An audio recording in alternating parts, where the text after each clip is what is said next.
Donc, est-ce que vous voulez déjà, Laurence et David, dire quelques mots pour vous présenter rapidement? Laurence, je te laisse commencer. Euh, ouais, ok, bah, c'est Laurence. Je suis en Nouvelle-Zélande en ce moment et j'ai fini le bachelor en système naturel en 2015. J'étais dans la première volée avec David et, euh, et voilà, et je vous raconterai la suite après. 2013? C'est ton master On en a, 2015, oui. on a fini en 2015, non? On a commencé en 2013. 2015, Ah oui, ah oui, ouais, oui, ok. oui, oui, c'est ça, oui. 2016 même, en fait, oui. Ouais, ouais, ok, 2016. Voilà, C'est le décalage avec la Nouvelle-Zélande, c'est pas grave. exactement. Et David? Et puis moi, ben voilà, ben, je m'appelle David, et puis moi je suis en direct du Jura bernois, c'est un peu moins sexy, mais c'est voilà. C'est Et très puis, sexy, quand même, personnellement. mais ouais. Et puis voilà, enfin moi bah je vais peut-être pas trop en dire sur moi, enfin si ce n'est que bah voilà, j'ai fini aussi le bachelor en 2016 avec Laurence, donc c'était les tout premiers diplômés système naturel. Et puis après, ben, juste pour faire mon parcours en 2 secondes, mais je reviendrai peut-être plus en détail après. Enfin, je travaille maintenant à l'Office fédéral de la statistique. J'avais fait un stage haute école juste après le bachelor. Je vous raconterai après qu'est-ce que c'est ces stages haute école. Et puis juste après ça, en fait, j'étais embauché pour un CDD. Et puis après, c'était reprolongé, puis prolongé. Et puis j'y suis encore pour 2 ans. Et puis voilà. Je sais pas ce que je D'accord. ferai après. J'ai fait d'autres petites activités après, mais je vous en parlerai un peu plus tard. Bah, merci.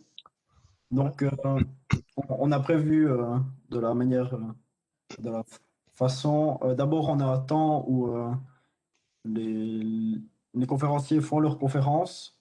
Et si vous avez des questions, on les pose après. Comme ça, on a un moment où vraiment ils peuvent parler et les questions viendront après. Si vous avez une question vraiment importante, mettez dans le chat, puis on regardera. Mais sinon, ça va s'articuler comme ça. Mhm. Donc, bah, Laurence, je te laisse commencer. Et puis, Ok, bonne conférence. merci. Bon, du coup, ça m'a un peu coupé l'air sous les ailes. Voilà, j'ai mis une petite photo de nous. Donc, je faisais partie avec David de la première volée de système naturel. On a commencé en 2013 et on a fini, ou en 2012-2013 et après on a fini en 2015-2016, je crois, pas exactement sûr. Euh, on a commencé, on était à peu près 25, il me semble, et après quand on a fini, on était dans les 15. Beaucoup de gens qui ont changé un peu de parcours et tout. Donc là, on n'est pas tous, il n'y avait pas tout le monde qui était là à la cérémonie de diplôme. Et comme vous devez le savoir, dans le bachelor, on pouvait choisir des options. Donc à l'époque, en tout cas, il y avait l'option biologie, l'option informatique et une Hydrogéo. dernière. Ouais, mais ça, Hydrogéologie. c'était l'option libre du coup. Ah oui, ouais. Ah, et Économie. option Économie. économie. Ouais. Et après, il y avait cette option libre. Je ne sais pas si ça existe encore, mais du coup, on était plusieurs à avoir choisi où on voulait faire le master en hydrogéologie et géothermie à l'Uni de Neuchâtel. Et là, Philippe, il nous avait fait une option libre qui, qui faisait qu'on avait assez de crédits pour en fait faire ce master. Et du coup, ben, on avait beaucoup de géologie, on est allé plusieurs fois, enfin, on avait beaucoup de cours à Fribourg parce qu'il n'y avait pas assez de cours à Neuchâtel. Et là, c'est juste une petite photo de Salanf. Je ne sais pas si vous connaissez, mais on a fait plusieurs camps de terrain là-bas à Salanf, de géologie donc. Et ici, ça, c'était un petit essai de traçage qu'on a fait, qui était vraiment cool, où on put un colorant dans l'eau et après on a des points de surveillance et puis on regarde comment ils sont connectés et à quel point ils sont connectés. Donc, après combien de temps l'eau arrive à ces points de surveillance, etc. Du coup, après le bachelor en système naturel, j'ai fait le master en hydrogéologie et géothermie et j'ai travaillé aussi comme collaboratrice scientifique à l'UNINEUCH à côté des études et pour ça, j'ai travaillé sur plusieurs projets assez cool, dont un qui traitait du problème des solvants chlorés dans le karst. Et du coup, on avait plusieurs tournée de nuit, on devait aller échantillonner des prélèvements d'eau et vous la voyez dans une tenue de pêcheur. Là, c'était un autre essai de traçage qu'on a fait dans un piézomètre. Est-ce que vous savez ce que c'est un piézomètre? Non? Je ne vois pas vous êtes là-dessus, donc. Alors, en J'ai gros, vu des noms, en tout cas. ouais, c'est... Ok, si vous imaginez ce trou ici, c'est comme un puits, en fait. Ça va, je sais pas, peut-être 20 mètres de profondeur. Et il y a un, oh là là, il y a un tuyau en plastique avec des petits trous qui est perforé. Et puis du coup, en fait, on a un flux d'eau et ça nous permet de faire des analyses ou des prélèvements d'eau de la nappe souterraine. Donc quand je dis piézomètre, c'est un accès en fait direct à la nappe souterraine.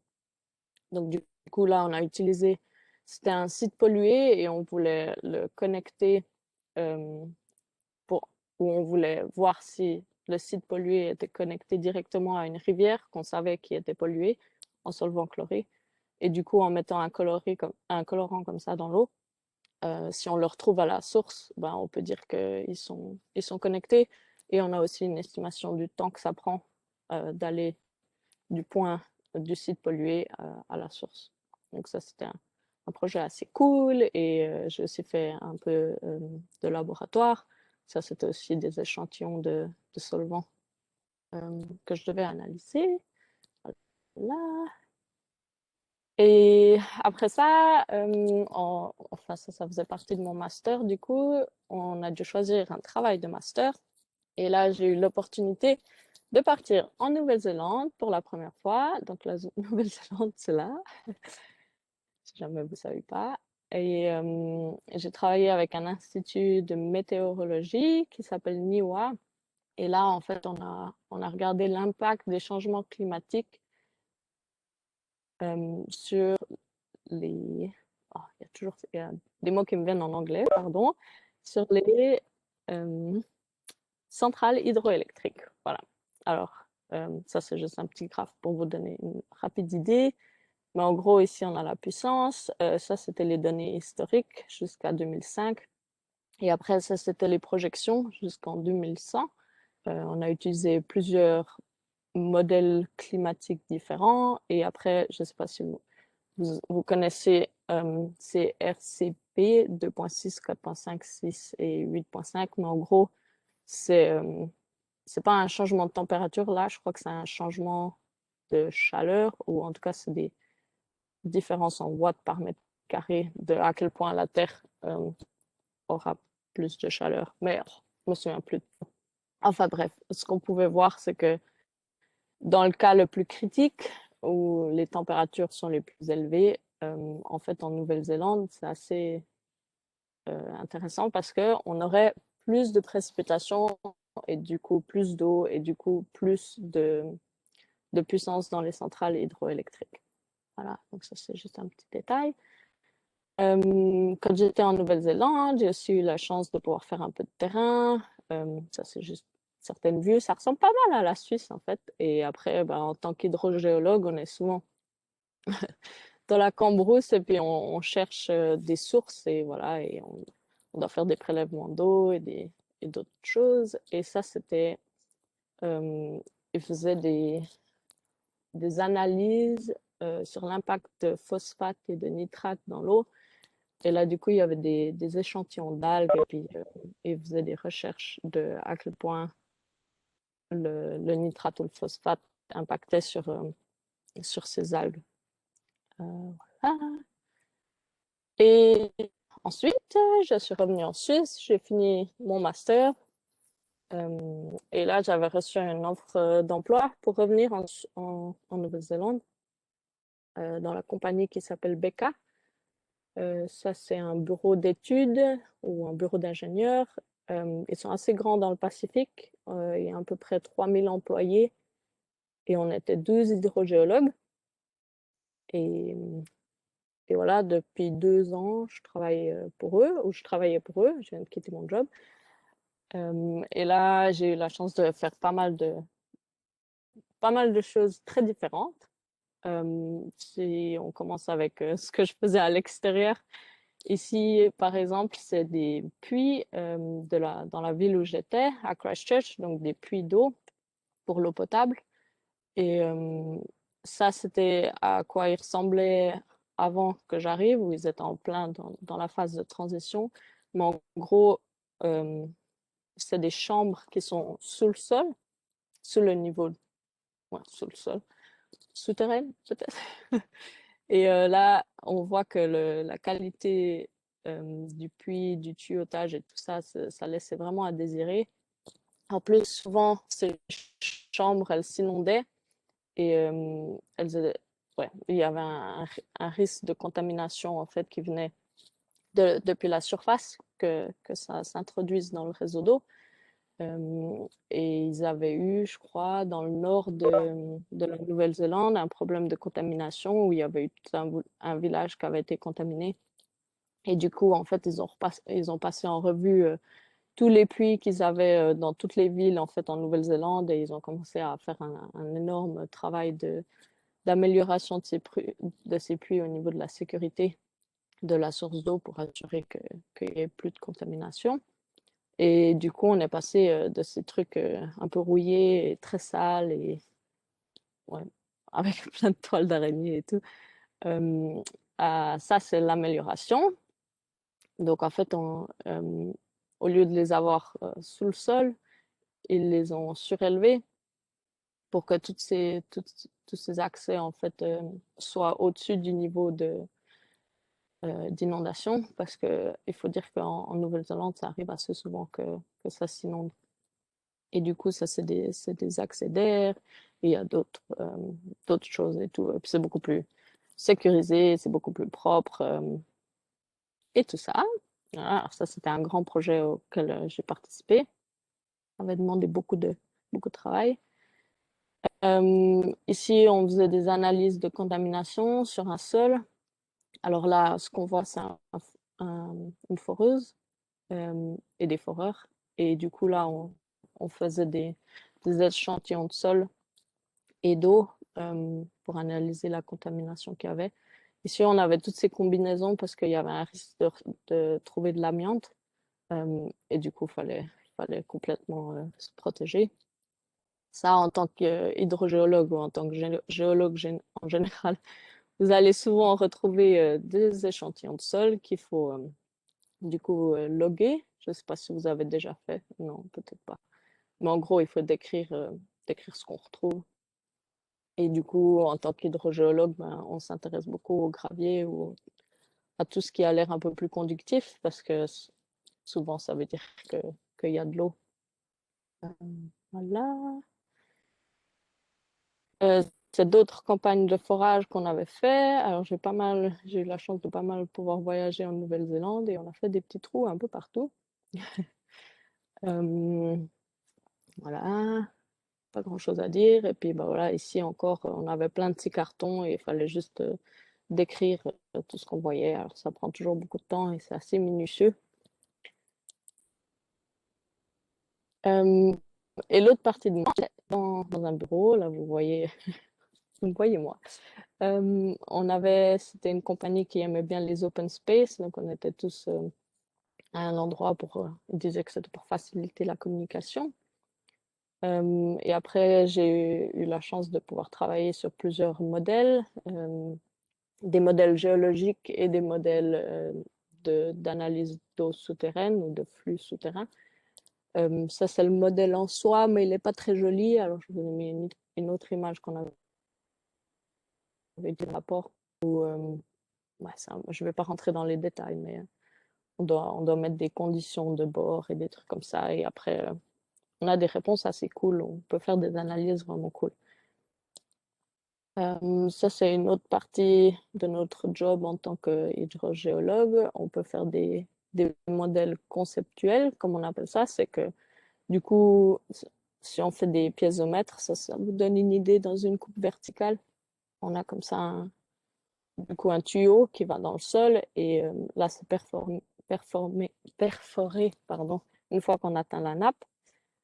Et après, si on en fait plusieurs sur une coupe verticale ou qu'on a un peu une idée de qu'est-ce qui se passe au niveau géologique, on peut essayer de mettre ça comme ça sur une coupe. Donc ça, c'est vraiment juste notre idée du sol, à quoi ça ressemble. Alors ça, c'est par exemple, c'est un peu de gravier, euh, des lentilles, comment on dit, des parties un peu plus lumineuses. On a une rivière qui du coup est directement connectée à la nappe souterraine. Et dans ce cas-là, on pensait que la rivière, elle, après, oh, je sais pas, elle rechargeait l'eau souterraine. Et par l'inverse, parce que des fois, l'eau souterraine est un peu plus au niveau de la surface, et du coup, c'est le cas inverse, c'est l'eau souterraine qui recharge la rivière, ce qui change aussi dans le temps, etc. On fait aussi beaucoup d'Excel et de graphes. Ça, c'était une analyse hydrogéochimique de plein de prélèvements d'eau, et du coup, on a pu les catégoriser. On a vu une différence dans la signature chimique de l'eau. Et du coup, ça nous aidait de pouvoir dire si c'était plutôt une recharge en eau de pluie ou si c'était plutôt une recharge en eau souterraine, etc. Et après, on a aussi toujours beaucoup à faire avec des constructions. Et là, il devait faire une excavation et du coup, on avait dû faire un modèle aussi pour voir quel impact ça allait avoir parce que si on creuse dans le sol, ça c'était assez profond, je crois que c'était 6 mètres. Et la nappe d'eau, elle était à 3 mètres. Ben, qu'est-ce que ça a comme impact du coup sur l'eau qui va se déverser dans l'excavation et qu'est-ce qu'on peut faire en fait pour qu'on ait un impact minimum sur le niveau d'eau. Et voilà, ok. Ça, c'est un peu ce que j'avais à dire. Vous donner une idée de qu'est-ce qu'on fait en tant qu'hydrogéologue. Et voilà. Si vous avez des questions, n'hésitez pas. Ou plus D'accord, tard. bah, déjà, merci beaucoup. Et puis, c'est quoi la partie que tu as préféré faire? Si que tu as trouvé le Euh, plus intéressante ou qui t'a le plus motivé? dans mon job, Ouais, enfin, dans les dans les différentes choses que tu as faites. alors moi j'aime beaucoup être sur le terrain. En général, les jobs en tant qu'hydrogéologue, on est, je dirais, 30% sur le terrain, 70% à l'intérieur, parce qu'il y a beaucoup d'analyse de données ensuite. Après, c'est clair que le terrain, c'est chouette quand il fait beau. Quand il fait moche et froid et qu'il pleut, ça, c'est horrible, ce qui m'est arrivé aussi. Et là, on est bien content de retourner dans le bureau. Après, moi, j'ai aussi adoré faire des modèles. Euh, Ça, c'était vraiment cool. Je ne sais pas si vous avez un peu de programmation, mais en tout cas, on doit pas mal programmer par nous-mêmes. Et je ne sais pas, c'est juste un peu un défi à chaque fois parce que c'est encore des choses un peu nouvelles ou en tout cas, il y a pas beaucoup de gens qui ont vraiment beaucoup d'expérience et du coup, il faut un peu tout rechercher par soi-même et faire des essais, voir qu'est-ce qui marche pas. Et ça, c'est vraiment cool. Je ne sais pas si j'ai répondu à la question, mais en tout cas, j'aime un peu tout. Ouais, alors, absolument. Euh, Mylène, je sais pas si tu veux démuter tout le monde, si genre des questions encore. En fait, je les ai pas mute. Donc, si Ah, jamais il y a ok. des gens qui ont des questions, vous pouvez démuter normalement, ça devrait marcher. Et si vous n'osez pas, vous pouvez aussi écrire dans le chat, on les lira. Alors, Moi, j'aurais une question. Qu'est-ce que tu as fait comme travail de bachelor? C'était sur quoi? Ou Euh, tu as fait un stage ou...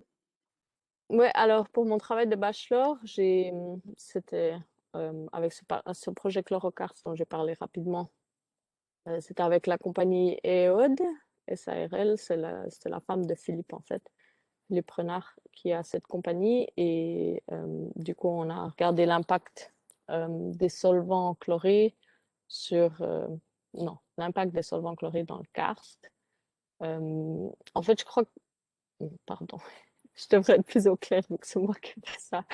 Mais en gros, dans la loi suisse, ils disent que s'il y a un site pollué et que, par exemple, 200 mètres à l'aval, donc en dessous du site pollué dans l'eau, on ne retrouve aucun contaminant, bah, c'est OK, ou quelque chose comme ça.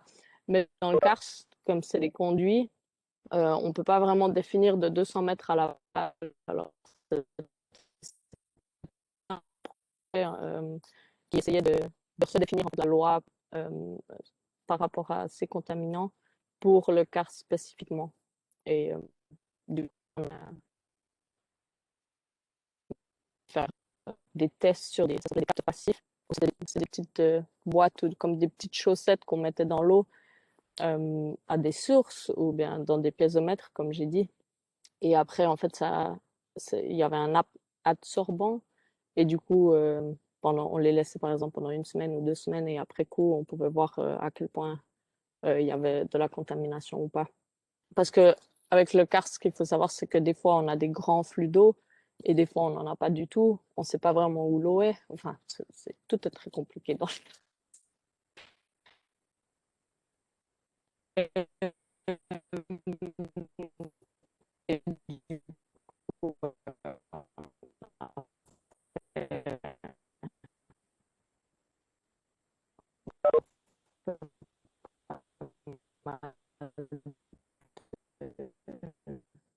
de recherche sur ces nouvelles méthodes de capteurs passifs. Accès poster, non. On avait dû faire, en tout cas, quand on a fait le travail bachelor, on a dû faire des petits posters.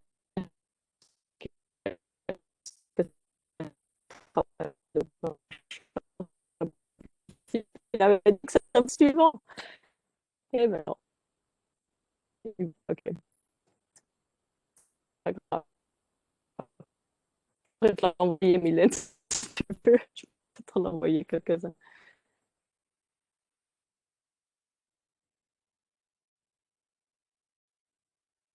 On t'entend plus beaucoup là. Enfin, Attendez. je sais pas si c'est Ouais, moi ou. ça a bugué un peu, ouais. Ouais, ok, je sais pas, c'est pas chez moi. Ah, ok. Ouais, je crois que c'était chez tout le monde, mais on n'a pas vraiment compris ce que tu as dit, Rien du tout. Laurence. Non, je crois pas. Si, mais Enfin, les une dernières partie, phrases. Une bonne partie quand même. Oh, bon. Mais sur le travail de Je sais bachelor, pas. je crois qu'on n'a pas entendu grand-chose. Ouais. C'est très bien. Parce que j'ai dit un peu n'importe quoi. Vous m'entendez normalement maintenant? Ça va, ouais. Ok. Bon, en gros, le travail de bachelor, c'était sur les solvants chlorés dans le karst. Ça, je ne sais pas si vous aviez entendu. Et du coup, j'ai expliqué qu'il y avait dans la loi suisse, c'est écrit, c'est décrit qu'une contamination par rapport à un aval, par exemple 200 mètres à la contamination. Et du coup, dans le karst, on ne peut pas vraiment décrire ça comme ça parce qu'on ne peut pas vraiment définir un aval parce qu'il y a tous ces conduits. Vous m'entendez? J'ai peur que ça recoupe. Ouais, ok. Non, ça, on t'entend. Ok. Du coup, dans le karst, on ne sait jamais vraiment trop. Enfin, c'est très difficile de savoir où l'eau va et combien d'eau il y a où. Vous savez ce que c'est du karst? Ouais, ok. Et du coup, on a dû faire plein de tests avec des capteurs passifs, ça s'appelle. C'était comme par exemple, des petites chaussettes qu'on mettait dans l'eau qui avaient un absorbant. Et du coup, on les laissait pendant 2 semaines. Et puis après 2 semaines, on regardait combien de pollution il y avait. OK. Et peut-être que je dois juste dire, parce que normalement, quand on fait des échantillons d'eau, on va une fois, en vrai, on va sur le terrain, hop, on prélève l'eau. Et du coup, dans le karst, en fait, il y a le risque qu'on loupe le pic où il y a vraiment de la contamination ou qu'on arrive à quelque part où il n'y a rien du tout. Alors que si on laisse une petite chaussette pendant 2 semaines, ben, on a plus de probabilité de choper, en fait, qu'il y ait vraiment de la contamination à cet endroit-là. Je ne sais pas si c'était clair. Oui, parfait, merci. Ok. Mais du coup, le truc des posters, vous m'avez entendu ou pas? Non? Parce que Philippe, Non, il nous avait t'en demandé es pas, de... je sais pas. Hein, je m'entends plus.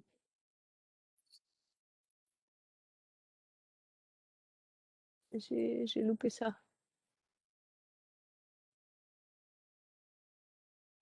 Vous m'entendez ou pas? Ouais, bah, Ouais, ça coupe, mais je crois que ça a coupé, nous. aussi. Oh, je sais pas quoi faire. Bon, mais on peut Bah, passer je vous à explique David et vite puis fait, sinon on c'est peut l'histoire faire des des questions posters, après. parce que Il reste juste les posters. voilà, ouais, moi, enfin, en fait, c'est Philippe Renard donc, qui nous avait demandé de faire des petits posters pour présenter nos projets de bachelor. C'était quelque chose qui était optionnel, je crois, mais du coup, il a pu faire je sais plus, il avait affiché ça, je sais plus, dans une salle quelque part, pour présenter, enfin voilà, à monsieur, madame, tout le monde, qu'est-ce qu'on a fait pendant notre projet, avec quels étaient les objectifs, les résultats, puis voilà, en deux, trois graphiques, quelques paragraphes comme ça, montrer qu'est-ce qu'on avait fait, quoi. Donc là, moi, je sais pas si je l'ai encore, mais si ça vous intéresse, je pourrais vous l'envoyer. Puis je crois que Laurence vous proposait aussi de vous l'envoyer, il me semble. Si j'ai Oui, bien compris, c'est ça? merci David. De rien. Bah, Donc, t'avais fini là, ou enfin, quelqu'un il y a avait d'autres encore une questions question pour Laurence? pour Laurence? Ouais, moi, Sinon, David, bah, tu pourrais y aller. Oui? question. Ouais. Oui. Je suis curieux par rapport à comment tu as pu trouver en fait ce travail en Nouvelle-Zélande, tout en étant en Suisse. Alors pour mon travail de master, parce que ça c'est comme ça que j'y suis allée la première fois, j'avais une collègue qui était à l'ETH de Zurich, ils ont des bonnes connexions avec la Nouvelle-Zélande, et du coup elle y était allée pour faire un stage, et là elle m'avait donné le contact, et moi j'avais demandé à nos profs à nous à l'université de Neuchâtel si c'était possible de faire un échange, enfin d'aller faire mon travail de master là-bas, et ils avaient accepté. Enfin, il y avait eu plusieurs discussions sur quoi j'allais travailler et tout. Et une fois qu'on avait trouvé un thème, en fait, ils étaient d'accord, et du coup, ça s'était fait. Et ils étaient très ouverts à ça. C'était assez facile, en fait. Trop bien. Merci. De rien. Quelqu'un d'autre?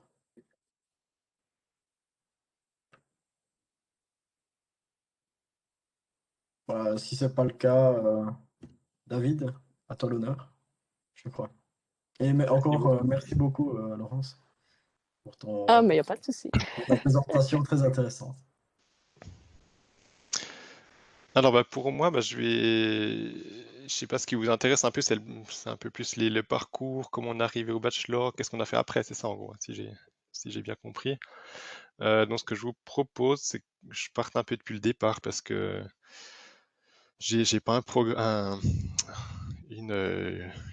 trajet comme tout le monde un peu. Mais enfin moi je suis français déjà là, à l'origine, donc j'ai fait mes études en France. J'avais fait 2 ans d'études en tourisme. Après j'ai fait 2 ans d'études en audiovisuel.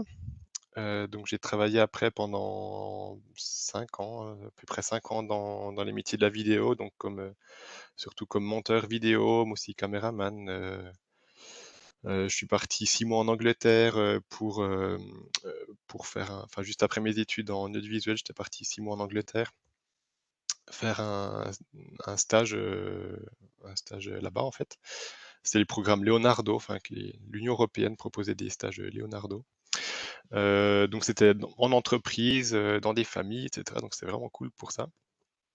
Après, j'étais venu travailler en France, donc travailler quelques mois à Paris. Après, j'ai trouvé un petit truc en Suisse, à Montreux en fait, où je faisais des vidéos pour une boîte de séjour linguistique. Après, où j'ai rencontré ma femme d'ailleurs. Ensuite, je suis revenu en France, travailler toujours dans la vidéo. Après, je suis reparti en Suisse, vivre avec ma femme. Et au bout d'un moment, j'en avais un petit peu marre en fait. Enfin, je travaillais pour plusieurs entreprises ici. Enfin, je travaillais pour la RTS notamment, pour le journal télévisé en fait, du midi, du soir et tout. Je faisais des montages pour ça. Et puis voilà, enfin, j'en avais un petit peu marre, enfin, de faire des montages vidéo sur la question jurassienne, et puis sur les crottes de chiens, et puis sur les Voilà, donc du coup, voilà, je recherchais qu'est-ce que voulais faire d'autre. Et puis j'avais fait un stage notamment au parc régional Chasseral. Et puis là, c'était lié à moitié tourisme, donc du coup, qui reprenait un peu ce que j'avais fait avant, et puis aussi la partie environnement qui me commençait à me titiller.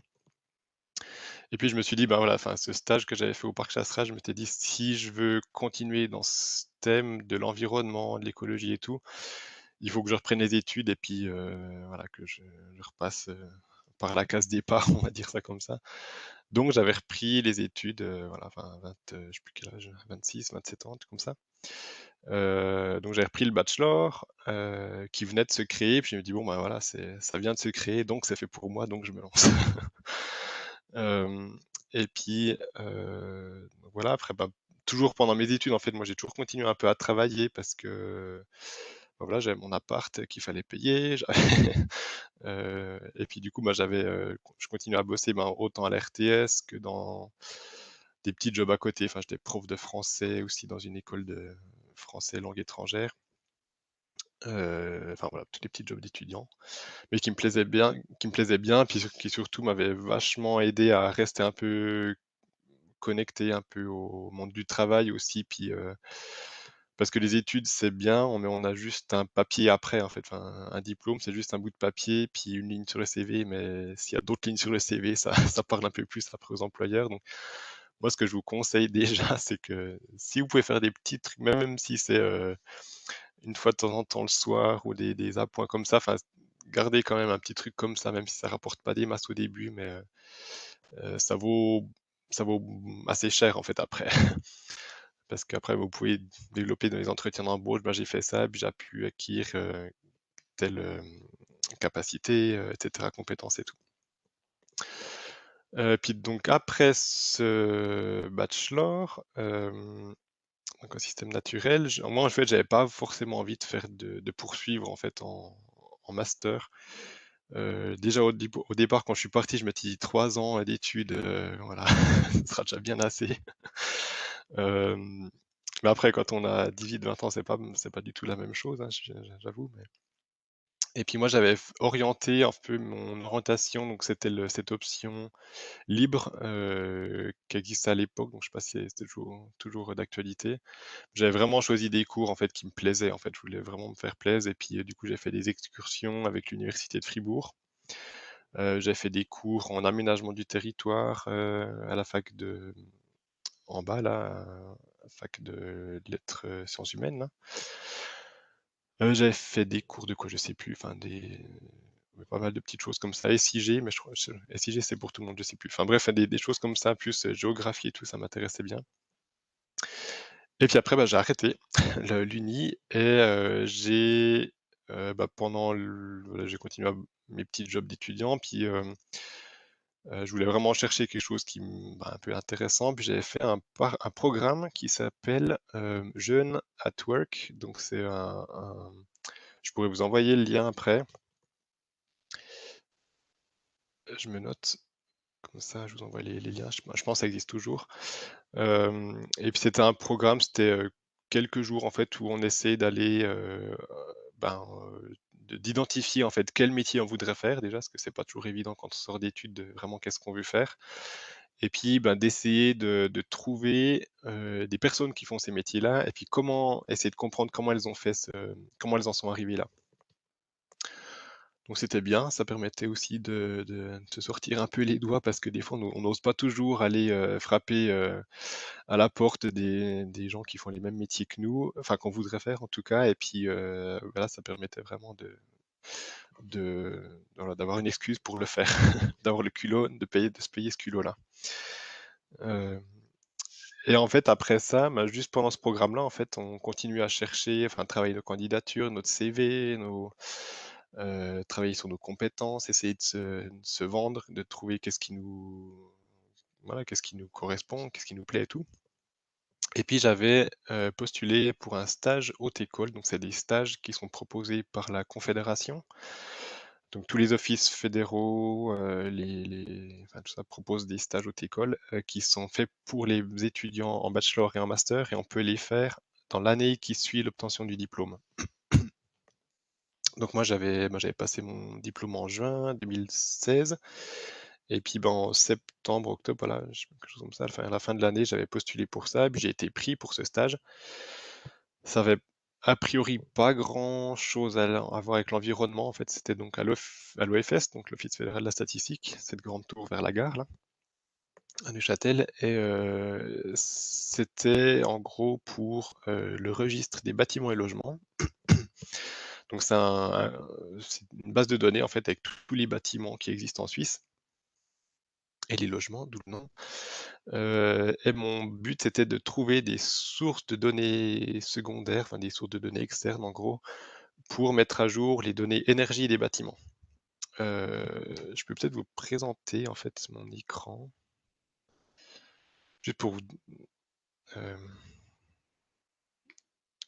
voilà, pour avoir une vague idée de ce que c'est en fait. Donc ça c'est le RegBel, donc c'est juste une base de données. Là j'ai affiché ma maison pour que vous ayez une idée. Et en fait chaque bâtiment de ce registre a un EGID, donc un identificateur de bâtiment. Eidgenössische Gebäudeidentifikator en allemand. Et après il y a plein de caractères sur la catégorie de bâtiment, la classe, l'adresse, le numéro de parcelle. Ça, c'est aussi un numéro de parcelle pour la mensuration officielle. Il y a les coordonnées du bâtiment pour savoir où il est situé. Il y a l'année de construction, voilà, le nombre de niveaux, il y a plein de caractères, la surface, etc. Et le chauffage. Puis moi, je travaillais surtout sur ça parce qu'on avait des données qui étaient assez vieilles, voire carrément périmées. Enfin, ce registre a été créé en 2000 en fait. Et il y avait pas mal de données qui n'était pas changé depuis 2000, alors que un chauffage, en principe, ça dure une 20-25 ans, puis après, on devrait avoir quelque chose de nouveau. Donc voilà ce que je voulais dire. Et donc moi j'ai été en contact du coup avec les cantons, avec pas mal essayer de chercher en fait des sources de données secondaires pour ça. C'est-à-dire essayer de voir avec il y a les certificats énergie, là, les GEAC, je ne sais pas si vous connaissez, les CECB en français, c'est les certificats que vous voyez avec des lettres A, B, C, D, E, F, G là, pour définir la performance d'une maison. Puis là, on a des sources de données, des choses comme ça. Les subventions énergie, voilà. Donc voilà, j'ai cherché en fait à l'extérieur en fait des sources de données pour remplir notre base. Et puis suite à ça, j'ai été réembauché pour un projet toujours pour ce registre des bâtiments, pour l'extension du RegBL. Donc le RegBL, c'est le registre des bâtiments logements, où le but c'était de remettre dans ce registre tous les bâtiments qui manquaient, donc tous les garages, les églises, tout ce qui n'avait pas de logement. En fait, jusqu'à maintenant, il y avait une obligation juste pour les bâtiments qui ont des logements. Donc, là où vous habitez, tout est dans le registre, parce que c'est lié aussi au contrôle des habitants, au contrôle des habitants, puis au recensement de la population. Donc le recensement maintenant se fait par ce registre.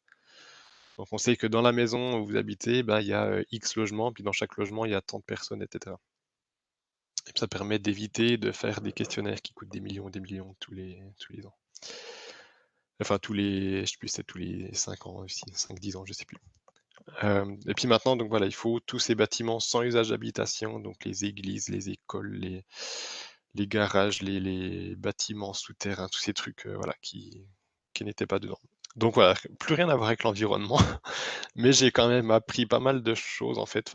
Déjà l'allemand, parce que l'allemand en Suisse, c'est quand même bien utile, de rien. Enfin, moi, je m'en suis rendu compte au fur et à mesure aussi. J'avais étudié l'allemand déjà à l'école, mais voilà, ça se limitait là. Et puis, voilà, j'étais obligé de m'y coller, d'être en contact avec les cantons, les communes, avec chacun leur dialecte et puis leur accent. Donc voilà, il fallait se débrouiller avec ça, mais j'y suis quand même arrivé. Et puis aujourd'hui, ça va, je me débrouille un peu mieux en allemand. J'ai pu apprendre à travailler maintenant. Enfin, je suis tout seul maintenant à gérer ce projet d'extension, donc c'est aussi une responsabilité. Enfin, on était deux avant avec j'avais une chef qui était très spéciale, on va dire ça comme ça. Je peux rentrer dans les détails, qui a fini par démissionner avant que ça soit moi. Enfin, c'est elle qui a démissionné avant, on n'en pouvait plus. Et puis du coup, bah, là, mon chef du coup m'a confié cette responsabilité. Donc du coup, bah, voilà, c'est un peu le hasard qui a fait ça, mais du coup, juste en partant d'un stage, bah, on se retrouve voilà, responsable d'un projet d'envergure comme ça, quoi. Donc c'était assez chouette pour ça. Et puis voilà, puis du coup, bah, à côté de tout ça, moi j'ai essayé de développer en fait des conférences sur le zéro déchet, notamment sur la fabrication de cosmétiques, de produits ménagers, parce que c'est un truc moi je faisais ça depuis en fait assez longtemps, et puis bah, j'ai pas mal de personnes qui me posaient des questions là-dessus. Je me dis, bah tiens, faudrait une fois essayer de communiquer ça de façon un peu plus active, essayer de convaincre un peu plus de monde à s'y mettre. Et du coup, bah, donc j'ai un site aussi que je pourrais vous envoyer, ça vous intéresse. Je note aussi. Et puis, donc du coup, bah, c'est juste après le bachelor, pareil, je me suis dit, bah, plutôt que de déprimer à scroller sur les annonces de JobUp ou de je sais pas quoi, je vais créer un truc à moi. Et puis si ça marche, tant mieux. Si ça marche pas, tant pis. Moi, je ferai un truc utile de ma vie, quoi. Et puis, bah, ça a bien marché. Enfin, j'ai fait depuis 2016, en ouais, 4 ans et demi, 5 ans, j'ai fait à peu près 80 cours pour plus de 1300 personnes en tout. Donc, enfin, j'étais quand même content de pouvoir atteindre un petit public comme ça. Donc aussi à l'Uni, enfin, j'ai fait à l'Uni pour c'était quoi, les journées développement durable, il n'y a pas un truc comme ça à l'Uni, enfin, j'ai fait ça il y a, je sais plus, 3 ans, un truc comme ça. Puis voilà, moi je fais toujours un petit peu ça à côté parce que ça me plaît, puis ça me fait un peu faire autre chose. Moi j'ai toujours préféré avoir 2-3 petits jobs que un job à 100% où on fait plus que ça. Mais après, c'est voilà, ma personnalité est comme ça. J'aime bien faire plusieurs choses en même temps et puis avoir un peu de variété surtout. Euh, et quoi dire d'autre? Voilà un peu pour mon parcours. Enfin, je sais pas si vous avez déjà des questions, en fait, comme ça je peux peut-être rebondir, puis c'est peut-être un peu moins unidirectionnel comme discussion. Ouais, moi j'aurais une question. Enfin, vu que tu as eu un parcours pardon, quand même pas mal varié et puis vraiment touche à tout, est-ce que tu considères que la formation, le bachelor, t'a été vraiment utile et que Ouais, ouais, oui, quand même, si, parce que enfin, c'était. Attends, je prends juste mon jus parce que j'ai plus beaucoup de jus. Voilà, pardon. En fait, ouais, j'ai eu. Enfin, oui, ça a de toute façon aidé parce que pour trouver. Enfin, j'aurais pas pu, par exemple, accéder à ce stage haute école si j'avais pas eu mon diplôme. J'avais vraiment un bachelor, puis vraiment l'avoir pour de vrai, quoi. Et puis sinon, moi, je pense si c'était à refaire, mais du fait de mon parcours, enfin, c'est pas global, enfin, n'allez pas quitter le bachelor parce que je dis ça, mais je pense que j'aurais plutôt fait une HES pour avoir quelque chose un peu plus concret, en fait, avoir un métier, en fait, à la place que juste un titre ou qui, en fait, bah, voilà, ça reste quand même universitaire, donc l'université, c'est quand même très théorique, et puis à moins de continuer sur un master et puis de vraiment se spécialiser et tout, ben, juste un bachelor,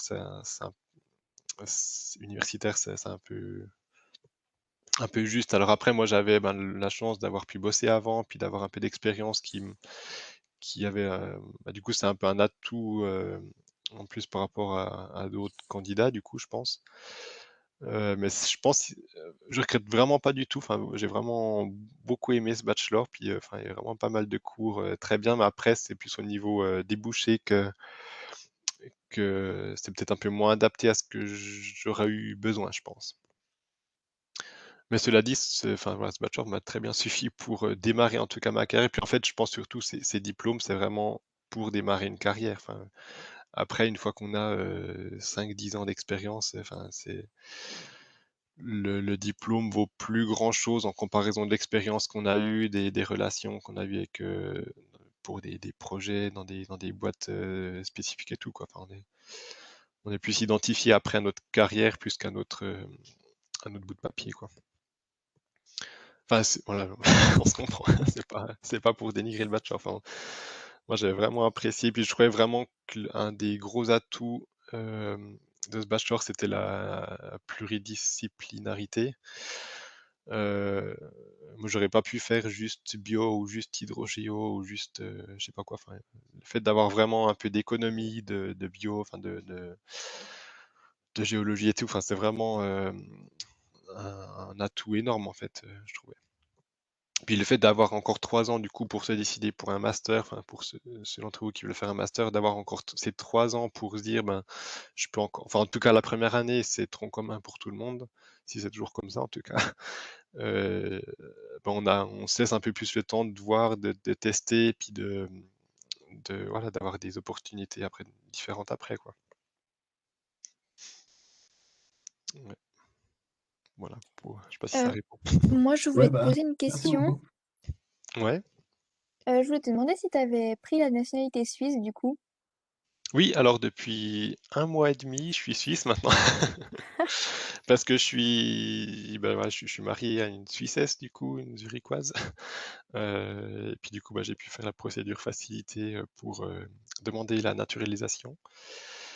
Et bah, c'est beaucoup de paperasse en fait, un entretien à la police, et puis voilà, en gros, puis attendre 1 an et demi parce que voilà, il faut pas être trop pressé non plus. Et puis voilà, du coup, j'ai là aussi la nationalité suisse maintenant. Et puis je suis Ok. aussi papa de 2 petites filles aussi. J'ai une fille qui a 3 ans et Félicitations. demi, et puis merci. Une jeune fille qui a 3 ans et demi, et puis une qui est née il y a 1 mois, il y a 1 mois, ouais, 1 mois et quelques jours. Oh, je savais pas que Voilà. t'avais une petite bébête. C'est trop bien. Je veux voir des photos. Envoie-moi des photos. Je t'enverrai. Félicitations. Merci, merci. Donc voilà, bah, après il y a tout ça aussi qui s'ajoute, bah, voilà, dans le quotidien. Voilà, enfin, on a un boulot, mais après voilà, on a aussi, une famille, et puis, plein de choses qui arrivent, et puis voilà, donc autant profiter. Je regrette vraiment pas d'avoir fait, des études avant, parce que ça aurait été plus compliqué après bah, voilà, de nourrir une famille, on va le dire comme ça, et puis de faire les études en même temps, quoi. Enfin, en étant en couple, ça allait parce qu'on avait, enfin, on était les 2 étudiants, mais on avait les 2, enfin ma femme et moi, on avait les 2 des petits jobs à côté, donc on arrivait très bien à payer nos factures en gros. Mais avec voilà, une famille à charge, c'est un peu différent. Parce que t'as dit que t'as commencé le bachelor à 26 ans, 27 ans? 2013, 26 ans, ouais, 26-27 ans, ouais, ouais, Ok. ouais. Je me suis dit, c'est le moment ou jamais, parce qu'après, Ouais, reprendre des études à temps plein comme ça, c'était vraiment la dernière ouverture possible pour faire ses études. c'est ça. Mais après, enfin, tout est possible, hein, enfin, Ouais, puis c'est sûr. me connaissant, je suis pas à l'abri de reprendre un master dans 2-3 ans, je sais pas quoi. C'est pas ça qui me fait peur en tout cas, non. Il faut oser faire ce qui nous tente, et puis ouais, faut pas avoir peur, et puis absolument vouloir un job à 100%, et puis gagner tant par mois. Enfin, faut y aller des fois au feeling. Puis, habitant aussi du coup dans le Jura bernois, je suis assez familier avec le Chasseral puis le parc du Chasseral. Mais Ouais. dans ton stage, tu faisais quoi exactement?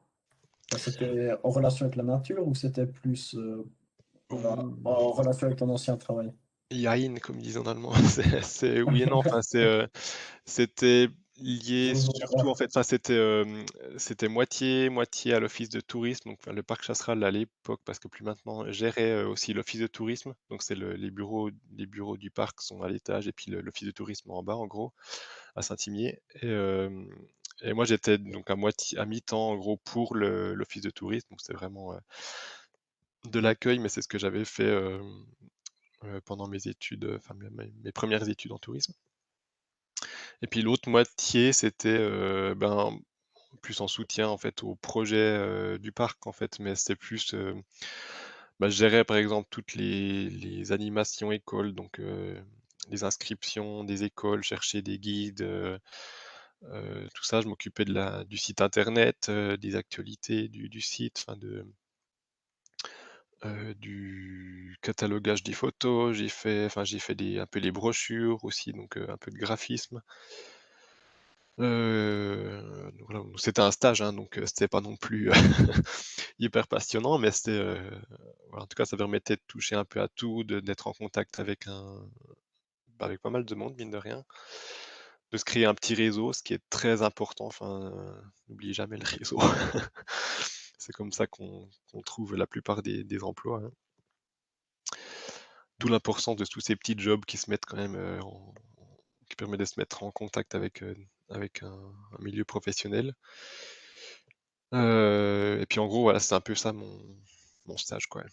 Mais du coup, il y avait cette petite frustration aussi de dire, ben voilà, c'est pas moi ils vont jamais me confier un projet vraiment de A à Z tant que j'ai pas un diplôme, quoi. Puis le directeur du parc m'avait dit, enfin oui, ça valait le coup de reprendre les études. Puis il m'a dit après, peu importe que tu fasses un bachelor, je lui ai posé la question, je lui ai dit, qu'est-ce que t'en penses? Enfin, si je veux un jour bosser au parc, qu'est-ce que tu me conseilles de faire comme étude, quoi? Puis il me fait en fait, peu importe, le but des études, il m'a dit comme ça, avoir un bachelor, c'est faire preuve d'une certaine capacité de travail, qu'il m'a dit. Donc, il m'a dit après qu'on fasse un bachelor en bio ou en je ne sais quoi, le fait qu'on ait réussi à avoir le diplôme, à suivre un certain cursus, à présenter un projet, des choses comme ça, ça permettait déjà de marquer des points pour un employeur, quoi. Puis je vous ai pas parlé aussi de mes projets pendant le bachelor, mais j'avais fait le premier on a fait pendant les excursions. Vous faites toujours des excursions en fait avec Philippe, ouais. C'est prévu, mais à cause du Covid, Ah ouais, ouais, on n'a pas. ouais. On avait fait une excursion notamment à la cimenterie Jurasim là à Cornau, cette grande tour qu'on voit au bord de l'autoroute là. Et puis juste après, je m'étais payé le culot de demander est-ce que vous prenez des étudiants pour l'été ou les week-ends ou quoi. Puis il me dit, ah, j'ai demandé, et puis du coup, moi j'avais envoyé un CV, et puis j'ai été pris en fait l'été suivant. Donc là, entre la première et la deuxième année de bachelor, j'ai été pris pour bosser là-bas 2 mois. Et puis ils m'ont repris du coup l'année d'après, donc entre la deuxième et la troisième année de bachelor. Et puis là, c'était vraiment pour faire des relevés, des échantillons en fait à la carrière du roc. Donc c'est la carrière où ils extraient le calcaire pour le brûler, pour faire du ciment. Et ce calcaire-là, en gros, pour faire du ciment, en fait, il faut du calcaire qui soit très riche en calcium, donc du CaCO3. Et puis eux, ils avaient des couches avec beaucoup de magnésium, donc c'était plus du calcaire du coup, mais c'est une autre roche, je sais plus. Laurent saura peut-être mieux que moi les roches et tout. C'était pas mon fort, moi. Mais en tout cas, voilà, il y avait beaucoup de magnésium dans ce calcaire, donc c'est du coup MgCO3 si ça existe, un truc comme ça, plutôt que du calcaire. Et en fait, il fallait exploiter la carrière de façon à ce qu'il y ait un petit peu de magnésium, mais pas trop pour pas que ça dépasse les limites. Du coup, le but de mon job, qui en fait est devenu mon projet en cours de job, en fait, j'avais pas prévu faire mon projet là, mais finalement, c'est ce que j'ai fait. C'était d'aller à la carrière, prendre des échantillons quand ils faisaient les forages, parce qu'ils font pour exploiter une carrière, ils font des trous, donc des forages. Ils mettent de la dynamite dedans, en gros, puis ils font péter la roche, quoi. Donc voilà, c'est un peu brut, mais c'est comme ça. Pour faire péter de la roche, il faut y aller avec la dynamite. Et puis, du coup, pendant qu'ils faisaient ces carottages, la poudre qui ressortait, la poussière de roche, moi, je prenais des échantillons que j'analysais en laboratoire. Et puis après, je faisais des tableaux Excel, machin, pour voir un peu où c'était. Enfin voilà, des analyses XRF, donc avec des rayons X, je sais plus exactement, dès que je retrouve tout ça. Mais je pourrais vous envoyer aussi mon poster. Je note aussi. Et puis, donc j'avais fait ça, puis j'ai fait aussi un mini projet qui était facultatif par contre. Puis ouais, en fait, juste aussi pour préciser, encore une fois, là j'avais essayé de faire Enfin, j'étais pas très à l'aise non plus avec ces labos. C'est pour ça que c'est bien que vous ayez un peu Laurence et moi, comme ça, vous avez un peu les deux alternatives en gros, enfin, entre enfin, parce qu'après le bachelor, j'ai l'impression, en tout cas, enfin, tu me contrediras, Laurence, mais que c'est en gros, soit on continue dans le domaine universitaire à faire de la recherche et tout, soit après, un peu dans des boîtes privées et tout. Et puis moi, ce qui m'intéressait, c'était Ouais. plutôt ce côté privé. Enfin, je sais pas si ça résume un peu ce que tu en penses. Ouais, je suis d'accord. Ok, merci. Et puis moi, j'avais envie vraiment plutôt de bosser pour des boîtes privées. Et puis, enfin, les labos et tout, ça n'a jamais été trop mon truc, en fait. Et puis, du coup, j'avais demandé à faire ça, du coup, plutôt que de travailler dans un labo au Chine ou, enfin, en tout cas, à l'Uni. Et puis, donc, du coup, ce mini-projet qu'on avait, qui était facultatif, moi, j'avais demandé au CFF d'analyser leurs poubelles. Donc, en fait, moi, ça me choquait, en fait, à chaque fois que j'habitais à Bienne à l'époque, puis je faisais l'aller-retour en train. Et puis du coup, à chaque fois, je voyais qui mélangeaient en fait les journaux, les bouteilles en PET, en alu, en verre, puis ils mettaient tout dans la même poubelle. Puis je me disais, mais qu'est-ce qu'ils en font après? Est-ce qu'ils trient ou est-ce que ça me choquait en fait. Puis du coup, j'avais demandé au CFF est-ce qu'ils avaient une idée, enfin qu'est-ce qu'ils faisaient de tout ça, et puis est-ce qu'il y avait moyen d'analyser leurs poubelles. Donc ils m'ont regardé en me disant mais qu'est-ce qu'il veut avec ces poubelles? Ils m'ont dit en gros, faites-vous plaisir, mais voilà.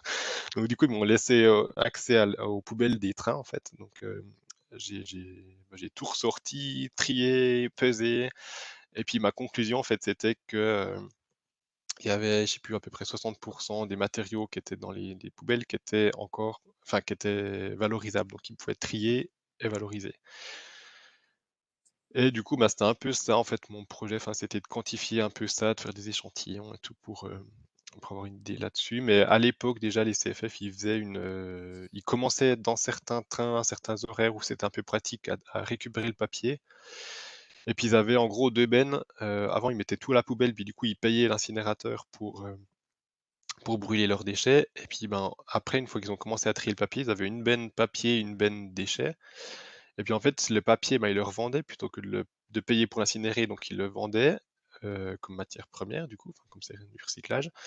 Et puis ça payait l'autre benne en fait qui devait être incinérée. Donc ils avaient un budget qui était stable en gros, enfin qui était équilibré, disons. Et ils commençaient du coup un peu à avoir l'intérêt du recyclage. Et puis depuis, il y a eu toutes ces poubelles maintenant, dans toutes les gares, il y a ces poubelles avec les 5 compartiments là. Voilà, du coup, moi, c'était juste avant ça, et puis j'avais essayé j'avais transmis après mon projet aussi au CFF pour leur montrer les résultats et tout. Donc voilà, c'est peut-être toujours aussi un contact après pour plus tard, on sait pas. Mais voilà. Donc en gros, tout ce que vous pouvez faire comme ça, toutes les opportunités que vous pouvez avoir avec des boîtes externes ou avec les labos à l'Uni et tout, sauter dessus. Et puis, même ça vous prend un peu de temps dans votre vie d'étudiant qui est certes bien remplie, mais c'est toujours ça qui peut être valorisé après quand vous cherchez du taf, quoi. Voilà, en gros, je sais pas si ça Bah, répond. merci pour ces explications. Est-ce que quelqu'un d'autre a encore une question ou commentaire? Moi, j'aurais une question. C'était plus pour Laurence que pour David, mais c'est à propos en fait de cette option libre qu'on peut prendre en deuxième année. Est-ce qu'il faut faire gaffe à ce qu'on choisit dans cette option libre par rapport au master? Est-ce qu'il faut vraiment savoir quel master on veut faire pour pouvoir choisir cette option libre ou est-ce qu'on peut prendre un peu ce qui nous plaît et puis espérer que ça joue avec le master? Je peux commencer à répondre et puis Vas-y, après vas-y, vas-y. Ouais. tu peux me rejoindre, David. Je dirais que ça dépend des masters. Il faut faire un peu attention. Moi, j'étais intéressée par le master en mathématiques aussi et le master du coup en hydrogéologie et géothermie. Et pour les deux, l'un c'était un minimum, je ne sais plus combien il y avait de crédits, mais c'était un nombre assez conséquent de crédits en maths ou un nombre assez conséquent de crédits en géologie. Et du coup, il fallait vraiment, en fait, su en maths, c'était pas possible. Je pouvais pas avec l'option. Même si je prenais toutes les heures qu'on avait en option libre de cours de mathématiques, en fait, j'aurais pas assez de crédit pour pouvoir faire le master en maths. Et du coup, pour celui en hydrogéologie, ça avait marché, mais Philippe, il nous avait aidé pour être sûr que ça se passe bien, en fait, la transition, qu'on ait vraiment tous les cours dont on avait besoin. Du coup, je dirais, si vous avez un master en tête, faudrait vous renseigner déjà normalement. Vous pouvez avoir des brochures du master et puis ça dit exactement combien de crédits sont requis dans différentes disciplines. Donc, je pense que il y a les deux options. On peut, bah voilà, par exemple, David, lui, comme il a dit, il a fait ce qui lui plaisait et puis je trouve que c'est hyper bien. Mais après, si vous savez déjà maintenant ce que vous voulez faire en master, bah, renseignez-vous. Ça vous évitera de devoir faire des ponts ou des heures supplémentaires pour essayer de rattraper des crédits dont vous avez besoin. Puis après, ça dépend. Enfin, si ça n'a pas changé les conditions, mais à l'époque, en tout cas, on avait, enfin, on nous garantissait une place au master si on faisait l'option équivalente. Donc, si on voulait faire un master en bio ou en biogéosciences ou des trucs comme ça, il fallait faire l'option bio. Si on voulait faire un master au Chine, il fallait faire l'option hydrogéo, etc. Et ça nous garantissait une option, une place après un master. Donc, si vous êtes sûr déjà du master que vous voulez faire, ben voilà, maximisez vos chances. Mais après, c'est pas impossible. Après, justement, en rattrapant des 2-3 cours, des crédits, ça va juste faire quelques cours en plus à la fin, mais voilà, faut compter ça aussi dans la balance. Pas non plus trop se rajouter d'études en dernière à la fin, quoi. Mais après, si vous avez, je pense après c'est peut-être même sur dossier, non? Donc peut-être même si vous arrivez, à vérifier quand même avec Philippe, mais si c'est sur dossier, puis que vous avez après des bonnes notes dans les matières qu'il faut, et puis qu'il y a des places pour le master, je vois pas de. Demandez quand même, je sais pas les conditions exactes, mais c'est plus Philippe qui peut vous renseigner là-dessus.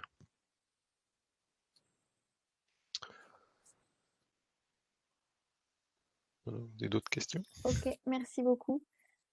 Une dernière question pour Laurence plutôt, du coup, mais du coup, Laurence, toi, tu savais, quand tu as commencé le bachelor, tu savais à peu près quel métier tu voulais faire?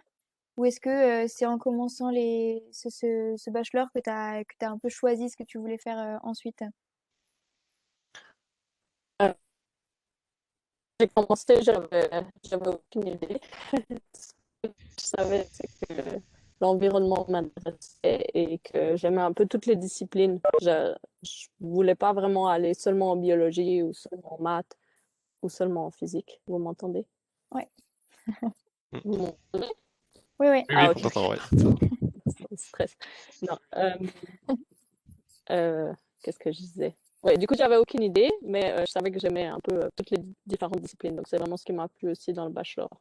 C'est qu'on avait un peu de tout. Et c'est en commençant le bachelor, en fait, là où on a rencontré Philippe et on avait des discussions. Il nous avait organisé plusieurs petits déjeuners, il appelait ça, où on discutait avec des professionnels et on discutait un peu de leur expérience et tout ça. Et c'est là que j'ai découvert, en fait, tout ce monde de l'hydrogéologie que je connaissais pas du tout. Et ça m'a vraiment, vraiment plu. Et du coup, bah, ça s'est décidé, en fait, dans cette première année, ce que j'avais envie de faire.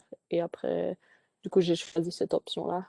Et je pense que même si, du coup, après en deuxième ou en troisième, vous avez envie de changer, vous pouvez toujours vous dire, bah mince, en fait, c'est pas du tout mon truc, j'aime pas du tout la géologie, je préférerais faire plus d'économie.